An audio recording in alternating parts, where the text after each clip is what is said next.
Thara police સ્ટેશનના લૂંટ અને ધાડના ગુનામાં 6 શખ્સો ઝડપાયા। કાંકરેજના તેરવાડા અને સલીમગઢ 2021માં ધાડ અને લૂંટ થયેલ ત્યારે થરા પોલીસ સ્ટેશનમાં ધાડ અને લૂંટના ગુના નોંધાયા હતા।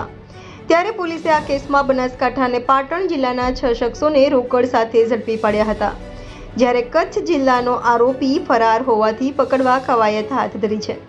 થરા પોલીસ સ્ટેશનમાં વર્ષ 2021 દરમિયાન 2 ધાડ અને લૂંટના ગુના નોંધાયા હતા। ત્યારે પોલીસે આ કેસને ઉકેલવા ચક્રો ગતિમાન કર્યા હતા અને ભાભરના મીઠા ગામના ભરતજી રતાજી ઠાકોર ચાવડા, કાંકરેજના તેરવાડાના રૂપસીજી તલાજી ઠાકોર, ઉણગામની સીમમાં રહેતો વિષ્ણુજી લાલાજી ઠાકોર, ઉણગામનો ભવનજી ભવન ઉર્ફે ભંપો રામાજી ઠાકોર, સાંતલપુરના જજામ ગામના તેજમલજી લવિંગજી ઠાકોર અને ભાભરના મીઠા ગામના વિશ્રામજી દલાજી ઠાકોરને ઝડપી પાડ્યા હતા અને પોલીસે બેગુનાની રોકડ રકમ 56,500 અને 14,000 કબજે લઈ કાર્યવાહી હાથ ધરી છે।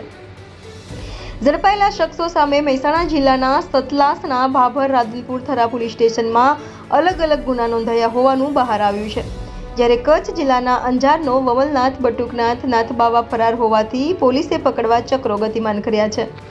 રિપોર્ટર ભગવાન રાયગોર, ઇન્ડિયા 24 ન્યૂઝ, કાંકરેજ।